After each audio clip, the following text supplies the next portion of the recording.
Most cartoon dads drink beer and watch too much TV. While Peter has the ability to regenerate his own hand, can fight off a horde of ninja assassins, and is secretly Deadpool, turns out this suburban dad is a lot more powerful than you thought. So today, I'm gonna go over every level of strength Peter has to determine how strong he actually is, starting with Peter at 1% power. Oh yeah, we're operating on anime rules. So, it goes without saying that Peter is pretty decent in a fight, you know, except for the couple of times he's gotten his ass kicked, like when he fought Liam Neeson.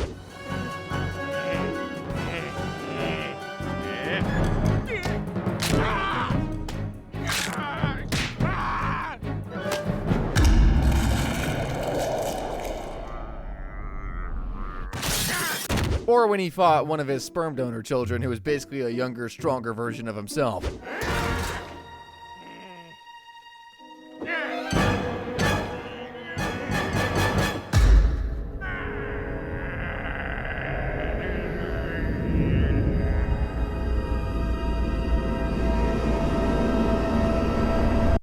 Sure, he's taken a couple L's, big deal. But that's because he never really unleashed that 1% of his power and hit them with his finishing move, Roadhouse. What's that, you ask? Well, this. Help!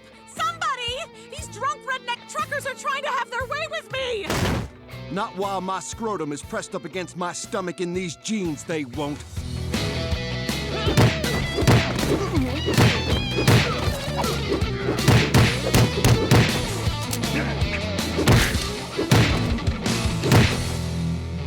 Roadhouse. Okay, fine, that wasn't very explanatory. Roadhouse is when you give someone a roundhouse kick and say Roadhouse. Kind of like this. What did you say to me? Peter, what are you doing? Get off my plane. That's not even the same. Oh! What the hell? Not gonna talk to me like that in my bar. Not a bar. Oh! Now that is Roadhouse. Okay, to be fair, he mostly used the move on a small dog and tiny children he has ancient beef with. I'm talking about Lucy from the Peanuts series. Okay, that is the last time you are gonna pull that crap. You hear me? Yes! Do you hear me? Yes! Now you are gonna hold down that football until Charlie Brown kicks it. You got that? Yes! Now go ahead, Charlie. Yay! And you know what else? I did some checking around. You're not a licensed therapist. Roadhouse. Peter roundhouse kicking a little girl might be a tiny, eensy-weensy bit problematic, but I've said it before. Peter's hands, or I guess his feet in this case, are rated E for everyone. That's why he's given a couple of adults a roadhousing as well. Ha-ha! Roadhouse callback. Ha! Roadhouse callback. By the way, if you think this is just some run-of-the-mill roundhouse kick he's planting in these people's faces, you're dead wrong. This comes up with some real power behind it. Here's your burger, sir. Thank you. Sir, I need another $1.25. Is that right? Keep the change. Roadhouse. It's enough to wreck a whole drive-through window, concrete and all, and he's just been casually smacking people with it. Wild that a kid capable of breaking concrete is just 1% of his power, but what if that was enhanced somehow? How strong would he be then? Well, to figure that out, we'll take a look at what Peter's capable of at 12% power. Peter's a pretty strong guy, there's no denying that. Now imagine what he could do if he got jacked and, dare I say, beautiful. Well, we got to see what that would look like in the episode He's Too Sexy for This Fat. Excuse me, sir. What is a handsome man like you doing waiting in line? I need an adult! I need an adult! Warren Fredericks, Quahog Beautiful People's Club. Come on in front. All those people were in front of me. You haven't been beautiful very long, have you? Peter becomes buff and beautiful, and his entire life changes immediately, all thanks to a little bit of cosmetic surgery. Lois isn't very happy about it, but she's not exactly angry either. You walk in here with your chiseled jaw and you... Oh, my. I liked you the way you were. You're not even real anymore. Peter, did you get a new buttocks? I had to. My old one had a crack in it. Well, I couldn't be more angry with you. You really let this family down. We should be embracing the things God gave us, telling our kids that a person's not as good as someone else or the way they look. Holy crap! Now imagine Peter, who's already strong, getting jacked with a body coursing with steroids. That is the true next level of Peter's power. Steroid Peter. Peter, could you please pass the potatoes? Ah! Damn it, Meg! to be able to headbutt a hole through reinforced concrete as soon as he gets his roid rage in check, that is. Crazy part is, Peter doesn't even need steroids to be a powerhouse. All he needs is to get mad, and that takes us from 12% to 27%. No joke, once Peter gets angry and does that little squint in his eye, you know the one. He can take on anything. Throw whatever damage his way. He's eating it like breakfast. Like this taser explosion from that time he fought Donald Trump.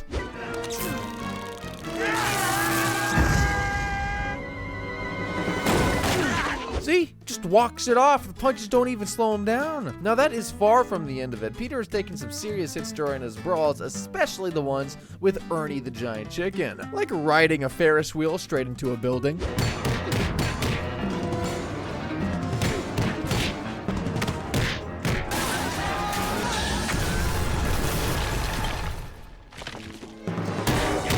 The fracking thing blows up and collapses, for goodness sakes. He just walks right out of the rubble. He took quite the fall, too. Now here's the mind-blowing part. That fall is far from the highest one Peter's ever walked away from. This man once got so caught up in a fight, he accidentally took up extreme cliff diving. This isn't medium rare. Then have them take it back. Okay, now that is an insane fall. Would you be shocked to find out Peter survived an even higher fall than that? No? Well, what if I told you that fall was from outer space?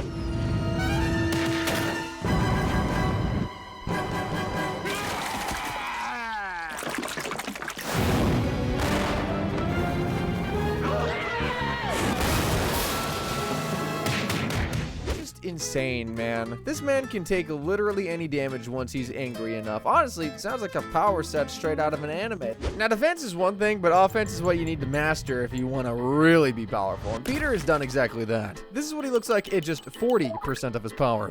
In the episode 3 Directors, Family Guy decided to do a bit of parody and make fun of 3 prominent directors, one of them being Quentin Tarantino. So you know they had to do Kill Bill with a bit of a twist. The plot of this one was Peter getting fired, then getting fired.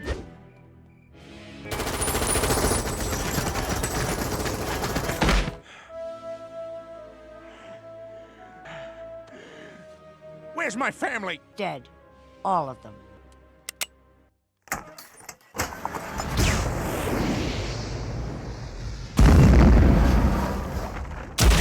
Somehow he survived all that, and now he's out for revenge. All he's got now is a sword and a really dumb outfit. Let's see how this goes.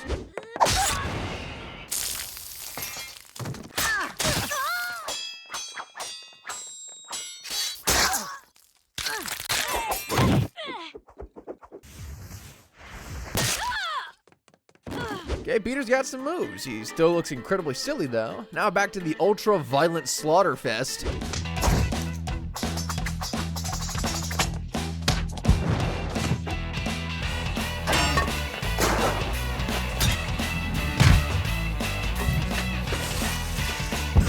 I think you get the point by now. Peter kicks ass. But of course, that is still 40% of his power. Tarantino's Peter doesn't even compare to the raw power that is Peter at 59%. For the Michael Bay bit of the 3 Directors episode, they decided to turn Peter into a yoked beefcake that can split a rock in twain with a sledgehammer.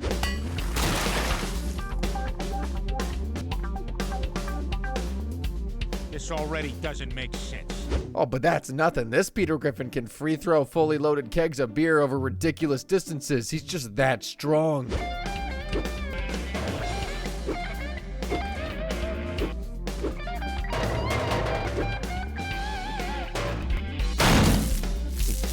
Dude's so epic, he takes showers with his motorcycle. Like, even his friends are absolutely shredded in this universe. Dude, they are so strong, they can take on Decepticons in a fight with their bare hands.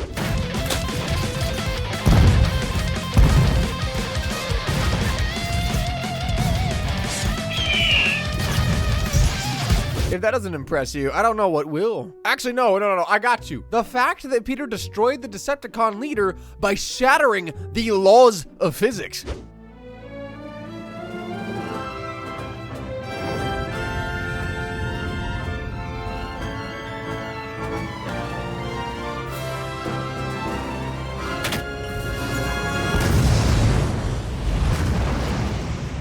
guess what? He survived the blast too. This Peter is just as durable and has the raw power to back it up. From here, we go from 59% all the way to 80% as we get the Super Saiyan Peter. It says super powered in the script, but it's Super Saiyan Peter. Peter has exhibited superpowers a couple times on the show. Would I call him a superhero? Hell no, it's Peter Griffin we're talking about. So what does he do with this superpower of his, or these superpowers? Heck, how does he get them in the first place? Radioactive nuclear waste, of course, a classic. What do you think's inside? It's candy! Chris, no! Lois, let him dream. What is this stuff? Dear me, does anyone else feel a trifle queasy? The entire family don't get the myriad of ailments associated with sloshing around in nuclear waste. Instead, they get superpowers. Stewie gets telekinesis, Chris gets the ability to conjure fire, Brian gets super speed, Lois gets super strength, and Meg, well... Meg's super amazing ability to grow her fingernails. back itches. Terminal, really. Ugh.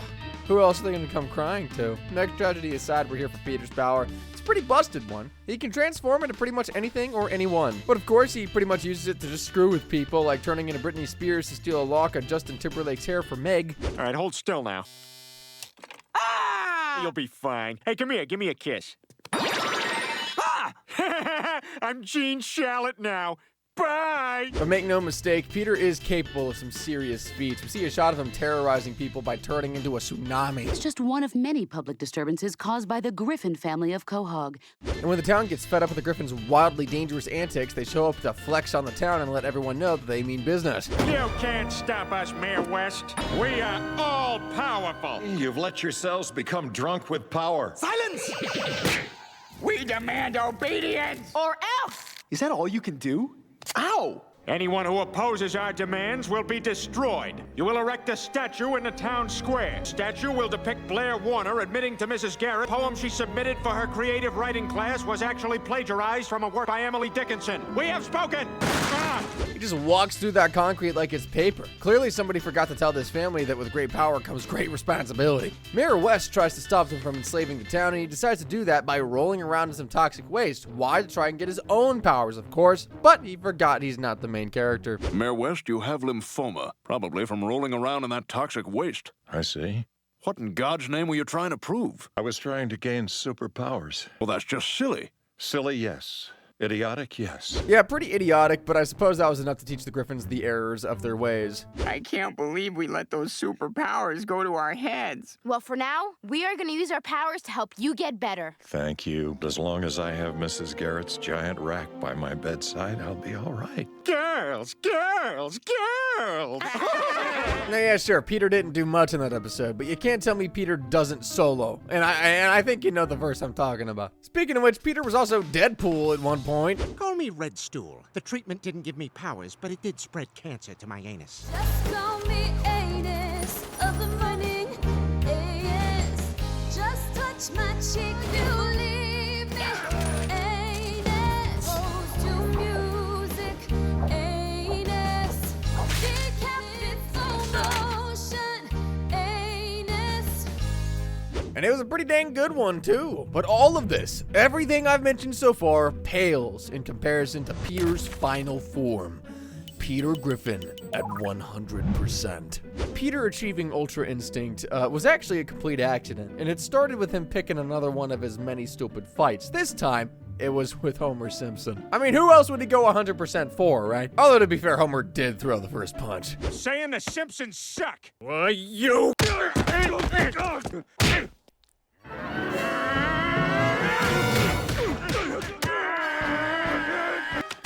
Ow! What the hell? That really hurts! No, it doesn't. I do it to my son all the time.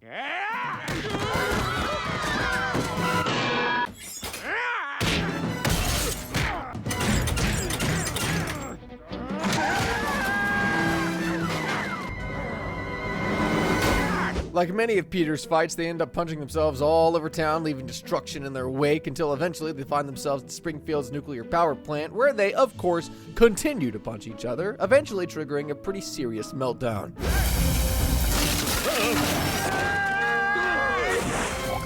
They take a dip in a big old vat of nuclear waste, and you can probably tell what's about to happen given the history. Ooh. They turn into properly superpowered beings. This time Peter has powers way beyond turning into anything he wants. Radioactive Peter has some serious Deadpool-level super regeneration. He can fly too. He's got that super strength. I mean real super strength. Look at what happens when Homer and Peter clash fists.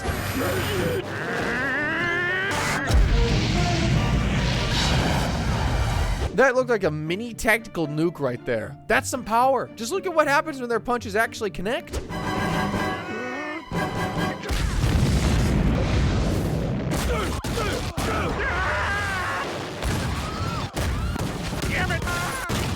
Oh, but that's not all. These two fly so fast, they escape the Earth's atmosphere in seconds, and they can survive the vacuum of space because why not?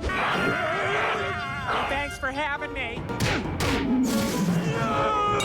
I am the only one with radioactive powers, which will allow me to unleash my fury. Oh, I talked too long. Well, it was great while it lasted. At least now we know Peter has the ability to give your average Viltrumite a run for his money. He just needs a bit of prep time and a lot of toxic waste. But if you think that was mind-blowing, you definitely need to click the link on screen. I've covered significantly more insane things done by even more insane characters. Thanks for watching.